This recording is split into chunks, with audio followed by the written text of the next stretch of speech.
ইন্না আনজালনাহু ফি লাইলাতিল কদর, অবশ্যই আমি আল্লাহ কোরআনে কারীম নাযিল করেছি লাইলাতুল কদরের রাতে।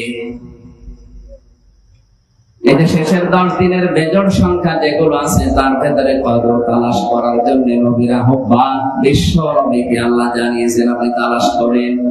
নবীজি শেষের এই 10 দিনে এত বেশি ইবাদত বন্দেগী করতেন। হাদিস, আল্লাহর নবী নিজের মাথায় দড়ি লাগিয়ে গামছা লাগিয়ে চাদর লাগিয়ে শক্ত করে বেঁধে নিতেন যেন রাতের বেলা সারা রাত অবসরের মতো ঘুমিয়ে না কাটে। আমরা হয়তো সারা জীবন পারছি না, শেষের 10 দিনও অনেকে পারি না, অন্তত আজকের দিনটা আমাদের জীবনে কোরআনের জন্য যদি আজকের রাতটা কেটে যায় তারপর আলহামদুলিল্লাহ। শুকরিয়া আদায় তখন হবে যখন এখান থেকে কথা শোনার পরে আমাদের প্র্যাকটিক্যাল লাইফে এগুলো সেট করা যাবে। চকরিয়াবাসী, আমি যে কথা এখান থেকে নিয়ে এসেছি, রমজান মাস ছিল কিন্তু মর্যাদা ছিল না। যে নবীর কারণে মর্যাদা, যে নবীর উপরে কোরআনে কারিমে রমজানে সবে কদরে নাযিল হওয়ার কারণে মর্যাদা, তাহলে আসল বিষয় কোরআন কি? এই কোরআনে কারিম যদি আল্লাহ সফর মাসে দিতেন, রমজানে একটা ইবাদতে যেমন ৭০টা সওয়াব হয়, সফর মাসেও তাই হতো।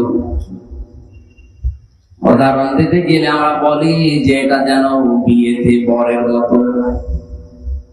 বিয়েতে হাজারো মানুষ বরযাত্রী রেখেছে কিন্তু বর চাইনি, মেয়ের বাবা কিছু খেতে দেবে।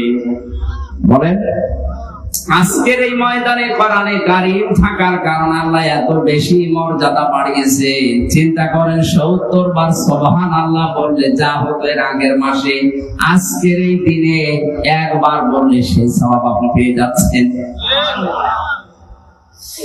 এখানে যাকাতের হিসাব যারা করেন রমজানে করবে, ৭০ গুণ সওয়াব আপনি বেশি পেয়ে যাবেন। যদিও দেওয়াই লাগে, একটা থেকে যদি ৭০ গুণ হয় লস আছে আমাদের।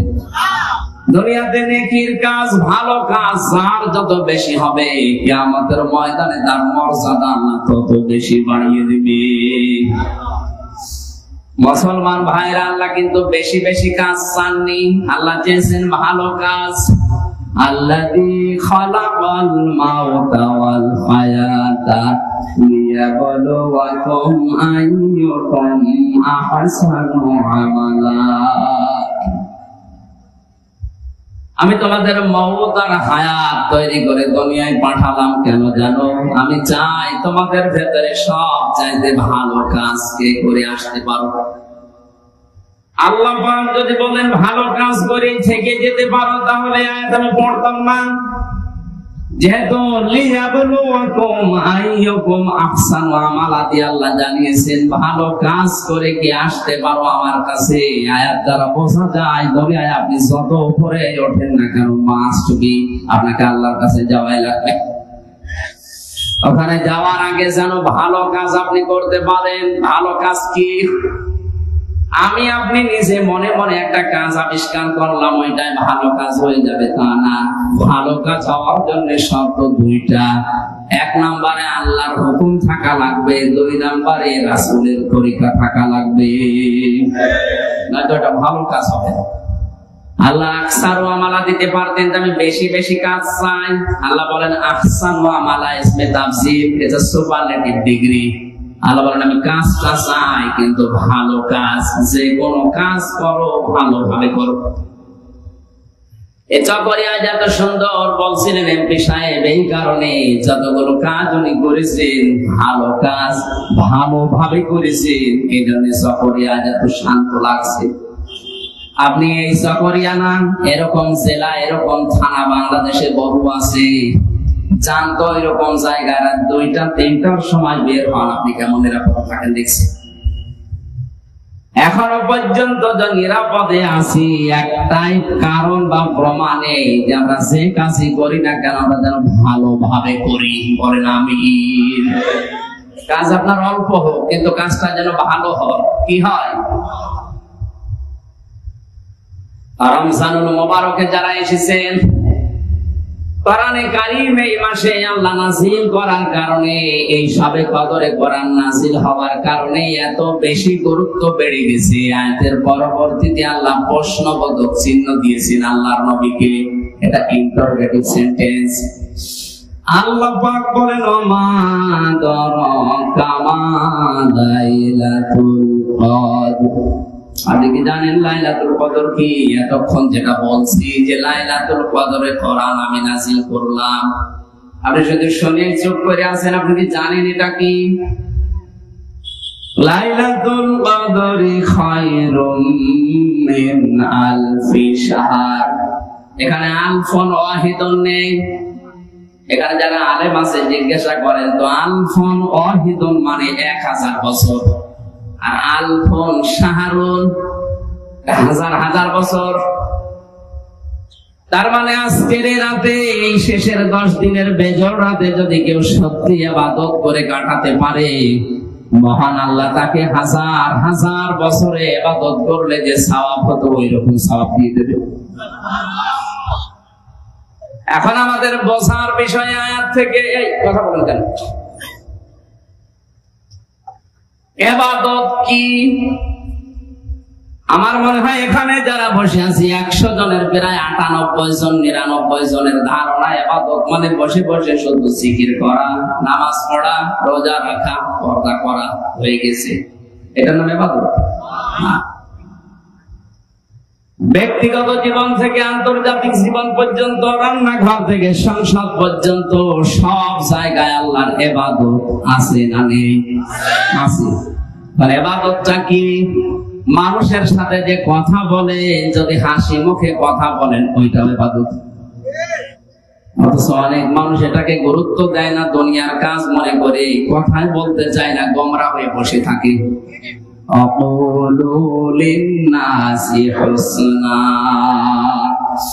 আল্লাহ পাক বলেন মানুষের সাথে হাসি মুখে কথা বলো, ভালো কথা বলো, এটাও সাদগা দেওয়া সওয়াব হয়ে যাবে। ব্যক্তিগত জীবনের ইবাদত কি?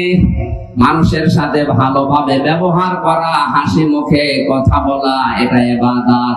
এটা কি ইবাদত? আমাদের জীবনে অনেকের নেই। অনেকে গোমরা হয়তো থাকে দুনিয়ার কোন ছোটখাটো বিষয় নিয়েও মুসলমানদের সাথে মনোমালিন্য করে কথা বন্ধ করে দেয়। এটা যে রেকর্ড হচ্ছে তামাম পৃথিবীতে কালকে ছড়িয়ে যাবে। সবাইকে উদ্দেশ্য করে বলছি, পৃথিবীর কোন ছোটখাটো জিনিস নিয়ে যেন আপনি মন খারাপ করে কোন মুসলমানের সাথে কথা বন্ধ করে থাকবেন না। 3 দিন যদি পার হয়ে আপনার মরণ হয়ে যায়, আপনি কিন্তু বেঈমান হয়ে জাহান্নামে যাওয়া লাগবে। অথচ এখানে কত মানুষ আছে 3 দিন না, 3 বছর না, 30 বছরও ওই মুরগিতে ধান খেয়েছে, এই নিয়ে কথা বন্ধ করে দিয়েছে। এরকম মানুষ নেই দেশে?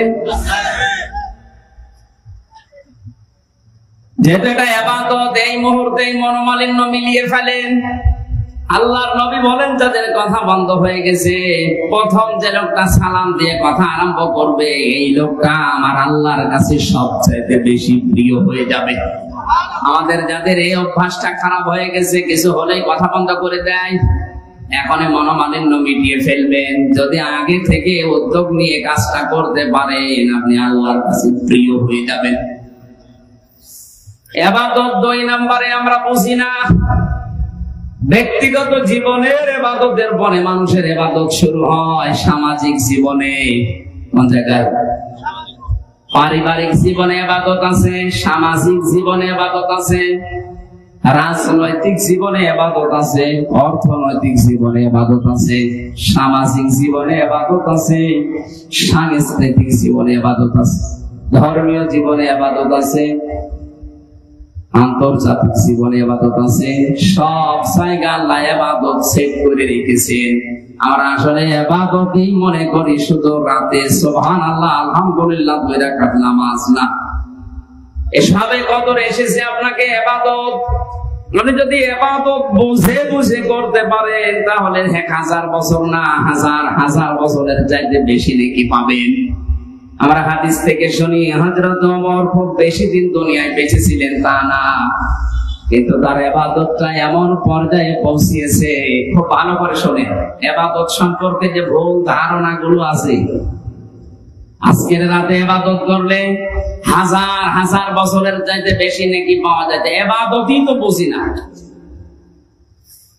হযরত ওমর সম্পর্কে নবীজি বলেছিলেন, আকাশের যে তারকা দেখতে পাও, কেউ যদি গণনা আরম্ভ করে হয়তো একদিন একটা দুইটা তিনটা করে গণনা করে শেষ করে ফেলবে। কিন্তু হযরত ওমর মুসলমান হওয়ার পরে যে ইবাদত করেছে, যত নেকির কাজ করেছে, তামাম দুনিয়ার মানুষ মিলে গণনা করবে ওমরের নেকি শেষ হবে না। কি করেছিলেন তিনি ছোট জীবনে? 26 বছর বয়সে মুসলমান হলেন, মাত্র কয়েক বছর দুনিয়ায় জীবিত ছিলেন। এই কয়েক বছরে কি কাজ করলেন যে আকাশের তারকার চাইতে তার নেকির কাজ বেশি হয়ে গেল? তিনি তো কয়েক বছর শুধু সুবহানাল্লাহ পড়তেন, এত নেকি পাওয়া সম্ভব ছিল? তার নেকি কি, তার ইবাদত কি, এইটা আমাদের জানা লাগবে।